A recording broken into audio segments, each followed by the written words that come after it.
195,000 homes without power this weekend, 160 counties with water disruptions, a lot of people under a boil water notice. A lot of people have died as well. And a long road to recovery. We just heard from Senator Chuck Schumer there slamming Texas for getting caught off guard by last week's winter storm, saying the Lone Star State is paying a price for going it alone and ignoring climate change. Here is Senator Schumer again. The bottom line is Texas thought it could go at it alone and built a system that ignored climate change. It was not what's called resilient. And now Texas is paying the price. I hope they learn the lesson. All right, let's welcome in Congressman Gohmert now to talk more about this. Chuck Schumer says you guys got to learn some lessons. I don't think you have the same lessons in mind, do you, Congressman? Well, not exactly. Bless his heart. You know, he's doing the best he can with what little information he has. But the fact is that Texas's big problem was they were using resources to move toward solar and wind and did not weatherize their plants. 10 years ago, the Texas was told in a report, you've got to weatherize your plant. But the emphasis was getting kudos from people like Schumer and having more and more intermittent type, well, we also know it as wind and solar, but intermittent types of power. They're not constant. And you have to have twice as many transmission lines. But instead of winterizing the plants, as Texas was told to do, our chairman of the board of ERCOT in Michigan and vice chairman of our ERCOT board in California apparently didn't realize just how important that was. ERCOT doesn't produce a watt of energy. Yeah, let's talk about that a little bit because it's a unique system that most people are used to. And I'm a little surprised to hear you talk about the ERCOT board member in Michigan and in California. Most people would assume that the people making the decision for Texans are actually in the state of Texas. And you're telling me that's not the case? I can guarantee you the people in my district, most of Texas, had no idea that we'd allowed people from other states. I mean, you got competent people in every state. But if I were in Michigan, I would not want a Texan dictating our energy plans for Michigan. But that's, yeah, it was quite a surprise to all of us, I can promise you. Because that was kind of the whole point of the ERCOT system, right? That Texas produces enough energy and they could be autonomous when it comes to how they regulate and manage their electricity. And so that, this seems like that would completely defeat that purpose. Yeah, and there have been many that saw the benefit of having a separate grid in other parts of the country, too, because, you know, we are able to produce so much energy here. But again, we didn't weatherize the plants, and we did not have our valves weatherized where we needed resources. Natural gas valves had frozen, they had been shut in, and then they were not able to produce. So when we needed them, but no natural gas plant shut down. If we had had the 3 coal plants that have been shut down in recent years, then that would have added to make sure that we had plenty of energy. But they have been shut down to try to continue to make Schumer happy. And instead, it left us as a state that was not really prepared for this kind of weather. And we set records of all kinds every day. It was amazing. Our frost line went deeper than anybody was used to, and that meant more frozen pipes, more burst water mains. And so that's going to take time to get all that fixed. Yeah, you know, these houses in Texas aren't built for that kind of cold. Right. And, you know, when you look at the power bills, too, what's going to be done for these poor folks about these power bills? It seems like they're getting the raw deal here because they weren't able to get the power, and what little power they were able to get because of the law on supply and demand and the way things work down there, some of them are paying $7,000 for their power bill. Yeah, I'd seen that, and that's just wrong. And you're right. We've got to do something about it. Nobody should have to pay those kind of power bills. That's ridiculous.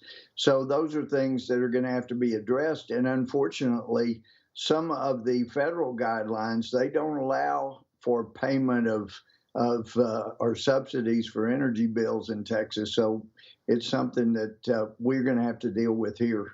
Yeah, you know, in the $1.9 trillion COVID relief package, there is a lot of money that's earmarked to go to foreign COVID relief efforts. There's $50 billion going to the state of New York to help bail them out. You would hope that there would maybe be some opportunity to help out these poor folks in Texas who, through no fault of their own, are getting hosed on these electric bills. I also want to talk about Senator Ted Cruz because, you know, he's gotten a lot of criticism for his trip to Mexico. He was on Newsmax, to his credit, this weekend to explain what happened. Here he is. My plan had been to work remotely, as I've been doing, as we've all been doing for a long time in the age of COVID. But I got to tell you, even as I started flying out, I started having second thoughts about leaving, just because Texas is in crisis right now. A lot of Texans are hurting, and I think it's important for me to be here physically. And so I ended up changing my flight and coming back the next day. I'm back in Texas now, and focusing really on the issues I was focused on before leaving briefly for that trip. So, you know, Ted Cruz back in the Senate hearing, which is on recess right now, is also seen handing out food and water, some barbecue I saw over the weekend. And this is, you know, what you'd expect people to do. But Congress, I wanted to focus the conversation on you and what you have been doing for your constituents since this all happened. Well, for one thing, you get all over your district, you find out what people need, and then you make calls. We have a great emergency system in Austin, and they are very responsive when I've called and when we seek to get things that our district needs. And so, you know, it's been very Texas focused for a couple of weeks now. And so I've missed some of the national news, you know, just being right here in East Texas. But you haven't missed too much, because there's not a lot going on in Washington, quite frankly. I mean, I know you got your ear to the ground on that stuff, but with the exception of that, you know, spectacular engine issue that we had over the weekend, it's been the same thing. It's been impeachment, impeachment, impeachment again in reverse, and talking about President Trump and relitigating all that stuff from the past. But I think part of that is intentional, because Democrats want our attention elsewhere from this $1.9 trillion COVID relief package. The Biden White House says it's very popular with Americans.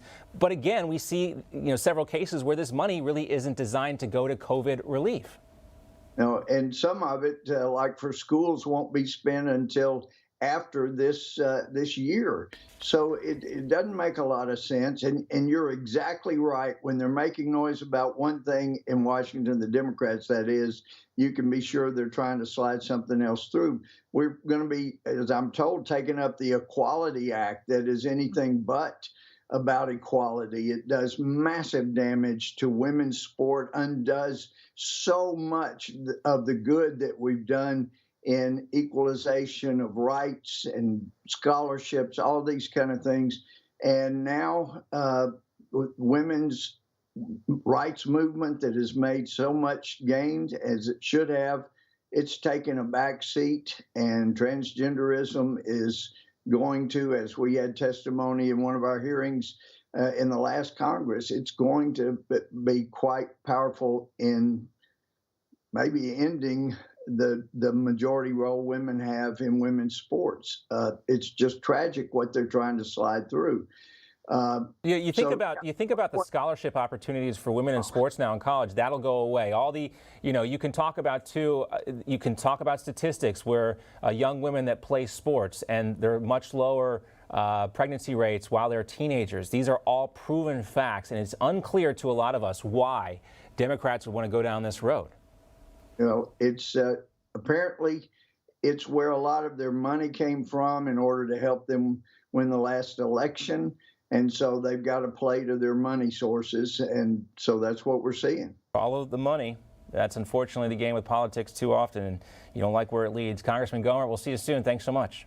Thank you. Really good to be with you as always. And we hope your constituents are recovering as well as they possibly can down there in Texas. You just watched Newsmax TV, America's fastest growing cable news channel, now in more than 70 million homes. You can get Newsmax TV on your cable system or check your cable guide. And if your system doesn't carry Newsmax, call them, tell them you want Newsmax TV, because we're real news for real people.